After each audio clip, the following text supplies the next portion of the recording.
Welcome to today's seminar on effective oversight of service providers and modernization of investment fund product regulation, alternative funds. My name is Jessica Leung. I'm a senior accountant on the investment fund manager team within the Compliance and Registrar Regulation branch at the OSC. I'm joined today by Salha Haji and Christopher Bent. Salha is an accountant who is also on the investment fund manager team. Chris is a senior legal counsel in our investment funds and structured products branch at the OSC. Salha and I together have over 12 years of experience in conducting compliance reviews on many registrants, with most of them being investment fund managers. Over the years, we have seen many different practices of registered firms using service providers to perform various functions.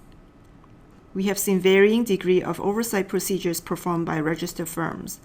Some are effective and adequate, while some are not. We often get asked the questions by registrants, what should I do to oversee my service providers? Today, we are going to share our experience on how registrants can effectively oversee their service providers while meeting their regulatory obligations and managing their business risks using different examples. We hope that by the end of the session, you'll have a better idea of how to build an effective and adequate oversight framework for your outsourced functions. For the second half of the session, Chris will give us an overview of the proposed amendments concerning alternative funds as part of the modernization of investment fund product regulation project. Here is our standard disclaimer for all of our presentations.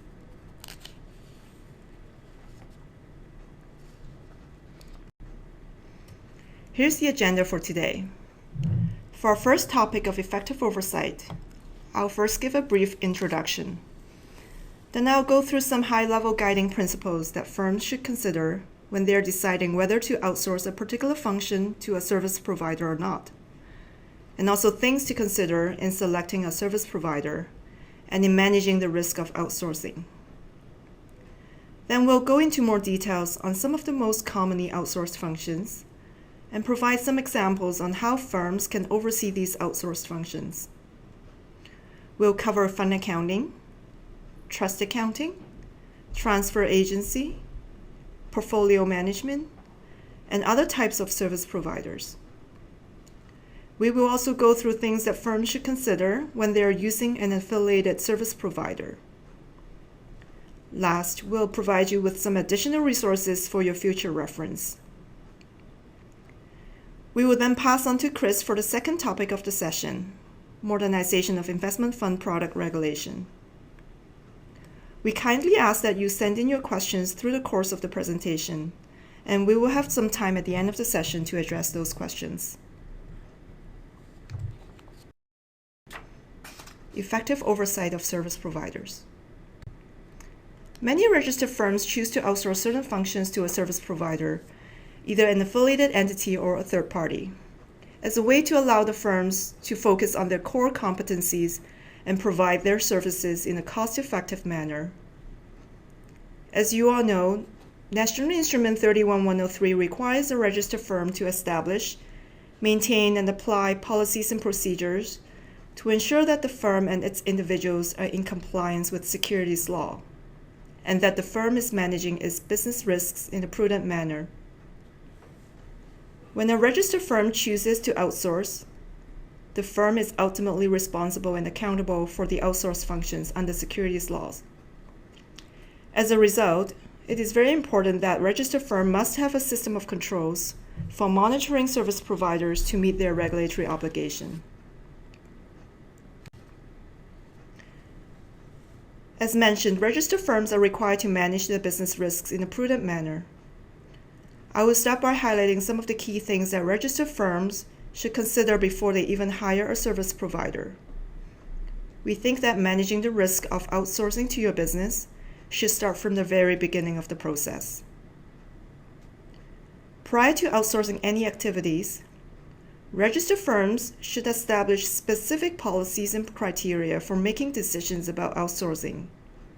These should include an evaluation of whether a specific function is appropriate for outsourcing, and if so, to what extent.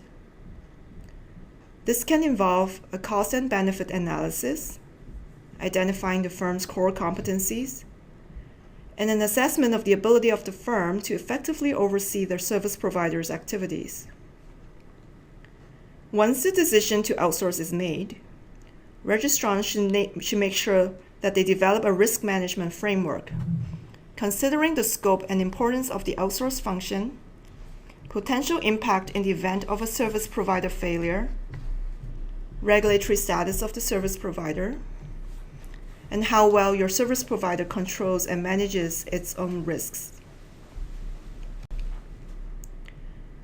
In selecting a service provider, there are many factors that registered firms should consider, including the regulatory status of the service provider, its financial soundness, the firm's infrastructure resources, quality and knowledge of staff, whether their service provider have contingency planning, including disaster recovery plan, and whether they test backup. Do they have cybersecurity measures? Do they have an internal audit function?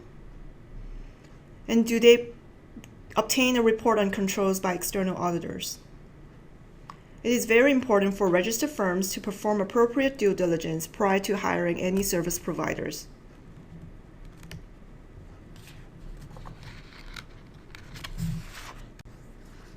Once a service provider is selected, registered firms should also ensure that there is a written contract in place that clearly describe all material aspects of their outsourcing arrangement, including the rights, responsibilities, and expectations of all parties. Registrants should ensure that their service provider protects confidential information of the firm and its clients. The firm should also make sure that they take steps to effectively manage the risk of outsourcing and demonstrate effective oversight of service providers to fulfill the firm's regulatory obligations. It is very important for the registrant to document your oversight processes and procedures, and clearly define metrics that will measure the service level of your service provider and specify what service levels are required or expected. Registrants should also establish a process to identify and report instances of non-compliance or unsatisfactory performance to the service provider. Finally, registrants should make sure that itself and its regulator have access to the books and records of the service providers concerning outsourced activities. Now, we're going to move on to discuss in more detail some of the most commonly outsourced functions. Many investment fund managers choose to outsource fund accounting, trust accounting, and/or transfer agency function to a fund administrator. It is also common for registrants, including investment fund managers, to outsource to a portfolio manager, a compliance consultant, a legal counsel, or an accountant. First, let's look at fund accounting. Here are the typical roles and responsibilities of a fund accounting service provider. The service provider would typically calculate the net asset value of investment funds, including pricing the investment holdings, accruing for fees and expenses, recording security transactions, recording capital gains and investment income, recording security holder capital transactions. They would pay fee and expenses out of the fund's custodian account. They would reconcile cash and security positions with custodial accounts. They would monitor and record corporate actions. They would reconcile the fund's units outstanding with the transfer agency's records. They will also review changes in NAV for reasonability. Now here's an example of how oversight should be performed over a fund accounting service provider using an example. So I have an investment fund manager of a pooled fund that outsources its fund accounting function to a service provider. The NAV for the pool fund is struck monthly. Expenses and income are accrued monthly. Most expenses are paid quarterly. Performance fee is accrued monthly and paid annually. 30% of the pool fund is invested in private or illiquid securities. So what oversight procedures do you think the IFM should put in place? Here's what we think the IFM should do. Given that the NAV of the fund is struck monthly, we think that on a monthly basis, as a minimum, the investment fund manager should review the NAV for reasonability and checking the month-to-month changes in NAV and compare that change to the change in benchmark to assess reasonability. And they should follow up on any NAV changes greater than a preset threshold. And given that pricing for liquid securities are generally of lower risk, performing spot checks on the pricing of liquid securities would be adequate. However, menu price adjustments should all be reviewed and approved by the investment fund managers. Similarly, any valuation for private, illiquid, or hard-to-value securities should be reviewed and approved by the fund manager. The fund manager can look at the last bid and ask by obtaining broker quotes and can identify any third-party financing that may impact the valuation of the private securities in question. They should spot check or review to ensure that corporate actions and income are being appropriately accounted for. The fund manager should also review the reasonableness of accruals for expenses, management fee, and performance fee. They should obtain and review reporting from the service provider on the reconciliation of security positions to the custodian records, and ensure that all unreconciled items are being explained and are cleared in a timely manner. The manager should also reconcile total units outstanding to the transfer agent's records, especially when the transfer agent function is being performed by a separate entity. On a quarterly basis, the manager should review and authorize expense invoices before payment is made by the fund. And on an annual basis, the manager should recalculate the performance fee prior to payment. They should adjust accrued expenses based on actuals, assess service level satisfaction on the service provider by looking at how timely they respond to your questions and whether issues are being escalated in a timely manner. They should also obtain and review reports on controls at the service organization prepared by external auditors, if it is available. Here are other points to consider. Fund managers should ensure that the service provider is being kept up to date on your evaluation policy. Managers should also establish clear escalation protocol when issues arise in NAV calculation. They should also ensure that the frequency of oversight procedures is sufficient based on how often the NAV is struck. For instance, in the prior example, if the NAV was struck weekly instead of monthly, many of the noted procedures should be done on a weekly basis. Last but not least, managers should maintain documented evidence of the registrar's oversight of the service provider. Next, we're going to talk about the outsourcing of a trust accounting function. Here are the typical roles and responsibilities of a trust accounting service provider. Typically, they would handle the cash in transit relating to subscriptions and redemptions. They will reconcile money flow with the fund's distribution channels such as FundServe and the custodian account of the fund. They will reconcile general ledger against bank account and follow up on any long-standing unreconciled items. They will monitor and distribute interest income earned on the trust accounts to the appropriate parties. And they would ensure only valid transactions are processed through the trust account, and that the trust account is operated in accordance with the applicable securities legislation.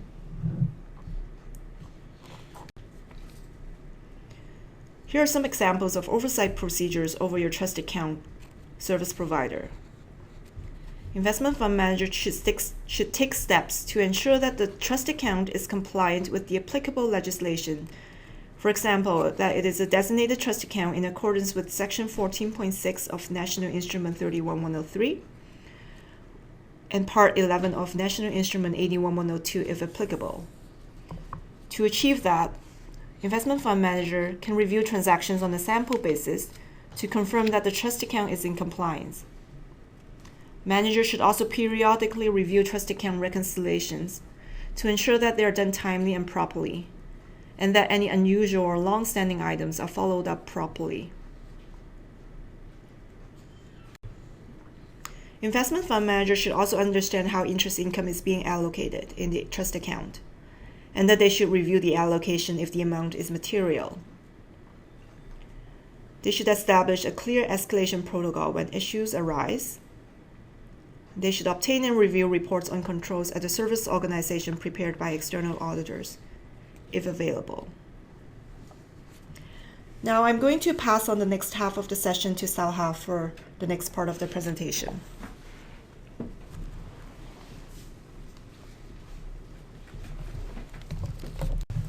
Thank you, Jessica. So another commonly outsourced function is the transfer agency function.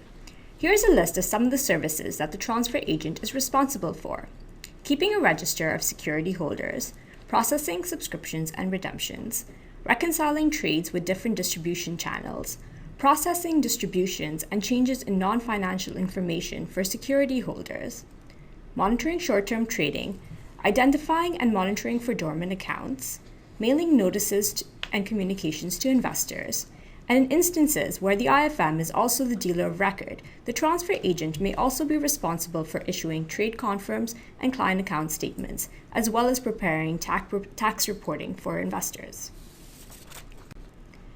So here's an example of a registrant that is both an IFM and an EMD that has outsourced the transfer agency function for its pooled fund to a third-party service provider, company XYZ.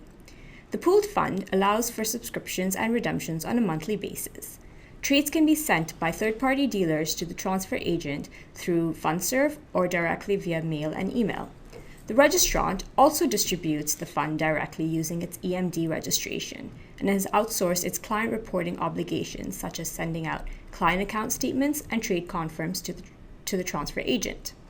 Based on this fact situation, what are some examples of oversight procedures that can be put in place? So here we list examples of oversight procedures and the frequency with which they should be performed. On a monthly basis, we would expect the registrant to review a report from the transfer agent listing all of the non-financial changes and perform spot checks to ensure that these changes are appropriately authorized. On a sample basis, the registrant should also review the security holder records to ensure that all the required changes to these records have been appropriately made and are kept up to date. The registrant should also obtain a list reporting all cancelled trades and trading errors and review this on a sample basis to ensure that they are resolved in a timely manner. The registrant should also perform spot checks on trade confirms that are being sent out to clients for accuracy and completeness and to ensure that they meet the legislative requirements such as CRM2. Additionally, on a quarterly basis, a similar review of the client account statements should be done for accuracy and for ensuring that the client account statements meet legislative requirements. In addition to the monthly and quarterly procedures, here are some additional procedures that should be performed at least annually or at an ad hoc basis as required. Reviewing and ensuring that the appropriate controls at the transfer agency are in place to ensure that all the trade information from all the different distribution channels are uploaded into their systems. Reviewing and understanding that there are appropriate controls in place at the transfer agent to ensure that trades are accurately processed and in a timely manner. Ensuring that the transfer agency has a process to monitor for short-term trading and has a process to report any issues it finds back to the registrant in a timely manner. The registrant should also ensure that there are appropriate procedures in place to identify and deal with dormant client accounts. Additionally, if there are any changes to securities law that will require changes to the client account statements, trade confirms, or any other processes that the transfer agent is responsible for, the registrant should work with the transfer agent to ensure that they will be updating their systems to be compliant with the new regulations. For example, when CRM2 came into effect, the registrant should have worked with the transfer agent to ensure that the trade confirms and client account statements that will now be sent out to the client meet the new requirements. The next outsourced function that I will be referring to is the portfolio management function. The portfolio manager is responsible for providing investment advice to the funds based on the fund's predetermined investment mandate. Here we are also referring to sub-advisory arrangements. Example of oversight procedures would include reviewing the portfolio manager's written policies and procedures as it relates to the portfolio management and trading function to ensure that they are appropriate. This would include reviewing their personal trading policy, trade allocation policy, the best execution policy, and their use of soft dollars, as well as any other policies that the registrant deems appropriate. The registrant should also obtain compliance certificates from the portfolio manager, where the portfolio manager attests to the fact that the fund's portfolio is in compliance with the investment restrictions and regulatory restrictions. The frequency of the compliance certificates would depend on the risk profile of the fund, the type of securities the fund invests in, the number of securities on the fund, the number of restrictions on the fund, and how frequently the investments in the funds are traded. For funds that are traded frequently and have a higher risk profile, a monthly compliance certificate may be more appropriate. For funds that are not frequently traded and that are less risky and have fewer investment restrictions, a quarterly compliance certificate may be more appropriate. Additionally, the registrant should also ensure that the portfolio manager has appropriate controls in place to ensure that the fund's investments meet its required guidelines and regulatory restrictions. If there is a change in these restrictions, the registrant should ensure that the portfolio manager and sub-advisor appropriately updates its controls as well to monitor for these new restrictions. In addition, we also expect the registrant to review the fund's portfolio on a periodic basis to ensure that the fund's profile is within the intended risk profile and that the fund's portfolio meets all its investment guidelines. This can include reviewing the fund's holdings by geography, industry, liquidity, or by any other segmentations as deemed appropriate. Some registrants may also use an external legal counsel and compliance consultants to help them prepare regulatory filings such as prospectuses and offering documents. They may also help the registrant prepare and update its compliance manual and review the registrant's operations for non-compliance. As part of their oversight process, we expect the registrant to review and approve all the filings prior to being submitted to the regulator.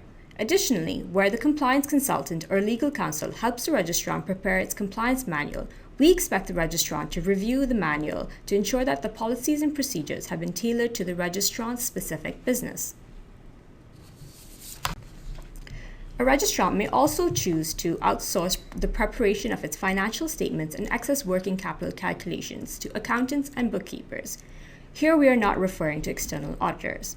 The registrant must review and approve the financial statements and the excess working capital calculations as part of its oversight process. Additionally, the registrant should be responsible for determining the frequency of the calculation for the excess working capital. An IFAM may also decide to use an affiliated company to perform some of its fund administrative functions instead of a third-party service provider. In that case, it may be more appropriate to take a modified approach when overseeing an affiliated service provider. When determining this approach, some factors to consider include the registered firm's ability to influence the actions of the affiliated service provider, the registrant's familiarity with the affiliate service provider's controls and operations, and the alignment of interest between the registrant and the affiliate. At a minimum, our expectation is that there is a service level agreement between the affiliate and the registrant that details out the roles and responsibilities of the affiliate, that there is a formal line of reporting between the affiliate and the registrant is made aware of any fund-related issues and errors in a timely manner. Officers or directors from the affiliated service provider should attend and report to committees within the registrant's organization. This should include, but is not limited to, the Risk Management Committee and the Valuation Committee. In addition to this, the registrant should also develop tailored procedures to oversee the affiliated service provider as it deems appropriate. Here are some things to remember when developing oversight procedures on third-party and affiliated service providers. You should always tailor your oversight procedures to your specific business and your specific outsourcing arrangement. Additionally, you should remember that you as a registered firm are ultimately responsible and accountable for all the functions that have been outsourced. This concludes the portion of our presentation today on the oversight of service providers. We hope the guidance we have provided you is helpful and usable in your firm. On the next slide, we provided links to resources on the topics of today's session. There's a lot of information available on the OSC website, and we encourage you to review it often. And now, Chris will discuss the modernization of investment fund product regulation as it relates to alternative funds.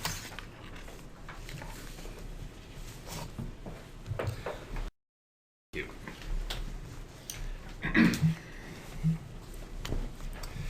So I'm here to talk about the modernization of investment fund product regulation alternative funds project. So I'm going to start off with an outline of what I'm going to talk about.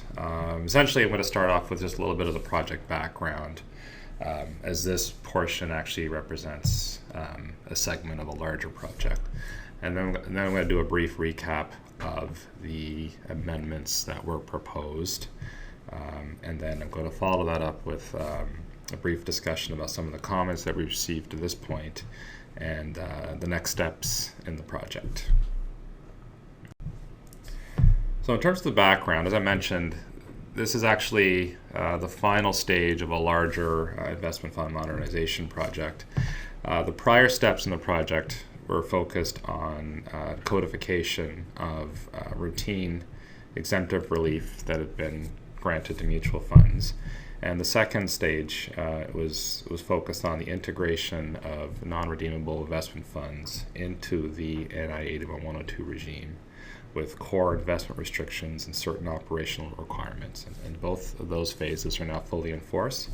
So now this represents the last stage, which is really focused more on what we're calling alternative funds.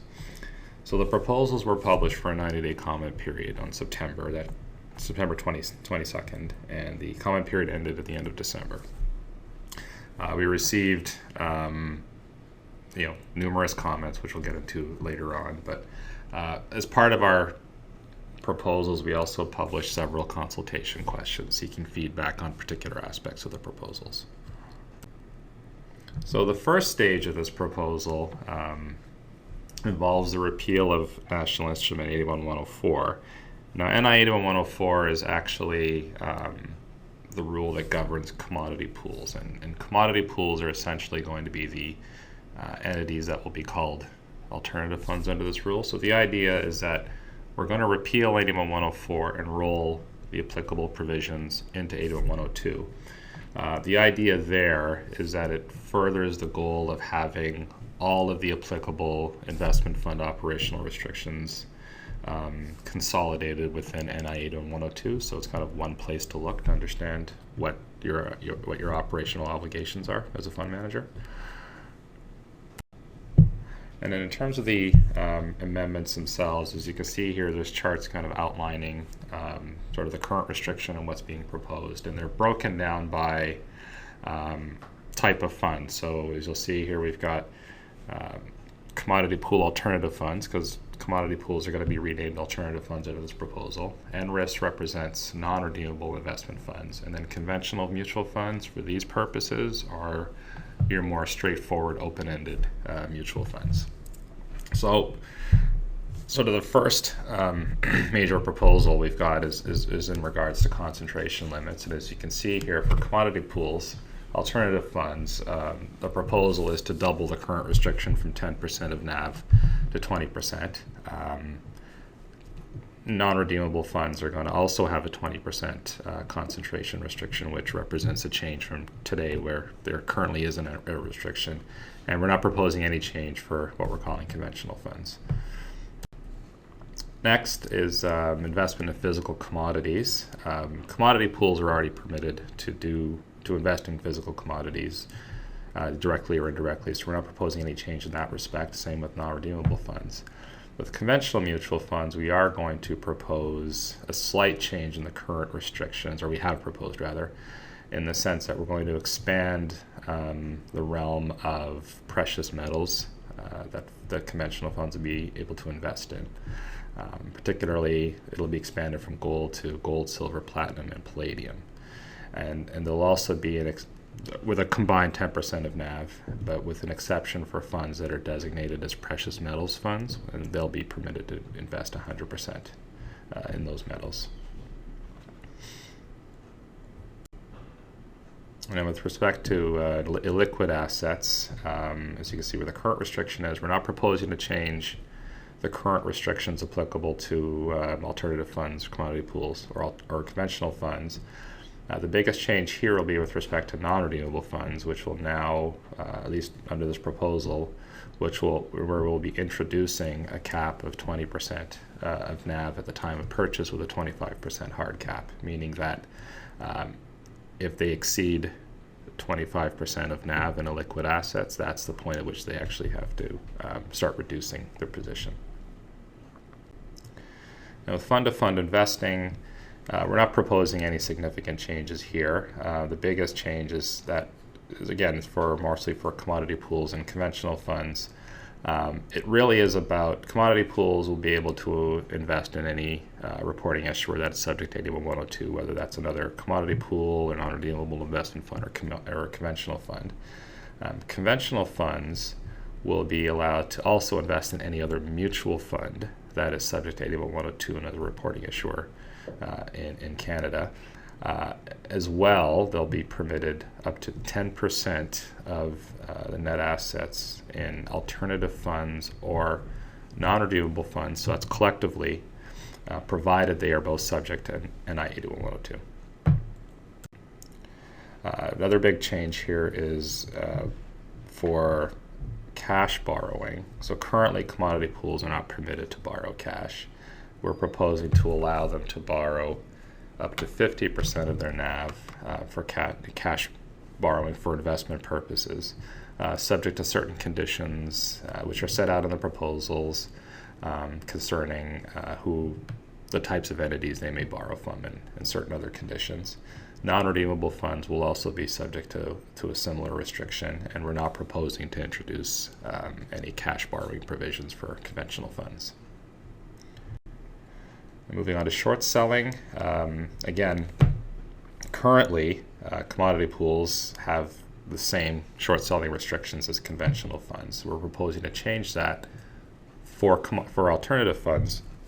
So it'll be an increase of up to 50% of NAV for short selling with no cash cover requirements, no prohibition on using the proceeds to take long positions in a security, and the short selling restriction will actually, so that 50% of NAV restriction will actually be a combined restriction with cash borrowing, meaning that the total cash borrowing and total short selling by an alternative fund cannot exceed 50% of NAV. So whether it's 50% cash or 50% short selling or some combination of the two, it cannot exceed 50% collectively.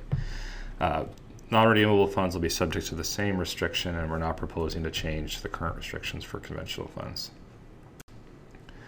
Now, with derivatives, a number of the changes here are really reflection of exemptive relief that's been granted several times to mutual funds as well as to commodity pools, and it's really about the notion of cleared OTC swaps. So the idea is that we've granted certain relief from counterparty debt rating requirements and so forth in respect of funds that invest in OTC swaps that are subject to a clearing obligation or that use the same procedure as a swap subject to a clearing obligation.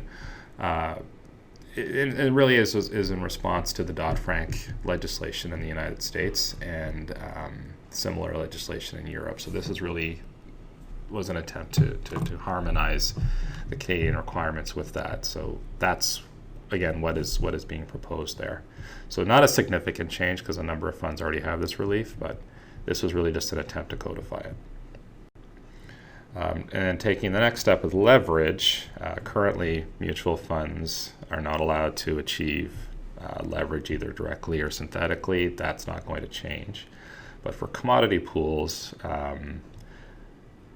no, you're not allowed to have direct leverage, although they can achieve synthetic leverage. What we're proposing now is to put a hard cap on leverage, whether it's direct or indirect or synthetic. And essentially that proposed leverage limit will be 3 times NAV, meaning that a fund manager We need to add up their cash borrowing, short selling, and derivatives position, and if it exceeds 3 times the net asset value, then they have to start unwinding positions to get below that number. And that'll be calculated on a notional basis. And at present, the current proposals don't contemplate offsetting transactions, so it's regardless of which direction the transaction is, it's just a straight sum of notionals to arrive at that 3 times number.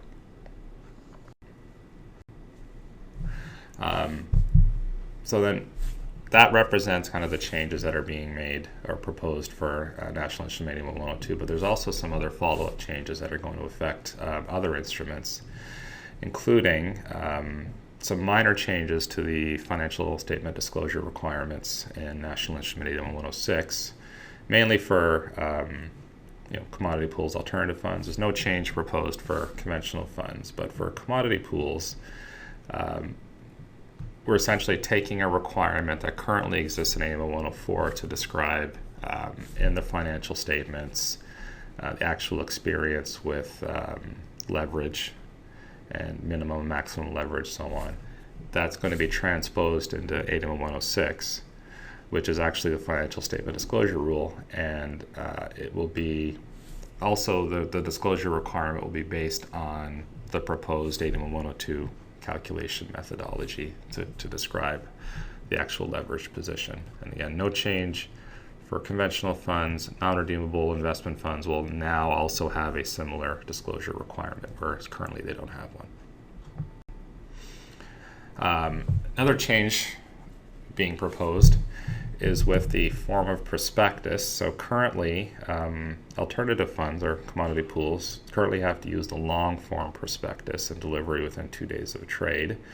It's the same requirement for non-redeemable funds, and conventional funds use simplified prospectuses and fund facts. So what we're proposing for alternative funds is for non-exchange traded alternative funds. We're proposing that they will use the simplified prospectus form and have point-of-sale delivery for fund facts. And within the form, there will be some alternative fund-specific disclosure requirements, but otherwise the form of prospectus and methodology for delivery will be substantially the same. Exchange-traded alternative funds will continue to use the long form, as that's consistent with how other exchange-traded mutual funds are treated, and they'll also continue to use the ETF facts. So that'll be a fairly significant change for the alternative fund space. So that represents, I think, the most significant of the proposed amendments. Some other areas that we're looking into as well is to do with the proficiency requirements for mutual fund dealers. Currently, NI 81-104 includes specific proficiency requirements for mutual fund dealers. No special requirements for IROC registrants, just MFDA registrants. And it requires them to have one of the CSC, CFA, or derivatives fundamentals course. So as part of the repeal of NI 81-104, we are proposing to remove this requirement from the operational rules. So the requirement's not necessarily going away, it just won't be replaced in NI 81-102. And that has more to do with the fact that operational rules or fund operational rules generally don't include dealer proficiency requirements. And so the decision was made under this proposal to have those requirements stay where they more properly reside with the SROs. And the MFDA already has equivalent requirements within its rules, and so the intent is for the rules to stay there and the operational rule 81-102 to just deal with operational matters. So as mentioned earlier, the comment period ended December 22nd, 2016. We received about 41 comment letters from a variety of stakeholders, including fund managers, dealers, investor advocates, service providers, law firms, prime brokers. Overall, I think there was generally some support for the proposals. Investor advocates, I think, naturally are a little more cautious. But most of the comments we did receive focused, I think, primarily on the provisions regarding borrowing, short selling, leverage, derivatives, and disclosure. Those were kind of the big areas that we heard most of the feedback. We also received substantive comments on other aspects, but probably the largest number of comments focused on the areas I've mentioned. So in terms of the next steps, the CSA working group has reviewed the comments, and we're going through them to determine what, if any, changes to make to the proposals and whether those changes will necessitate a second publication and comment period, or whether they'll be able to go final. There hasn't been any firm decisions on that point yet, and we're not yet in a position to indicate a next publication date. So, thank you.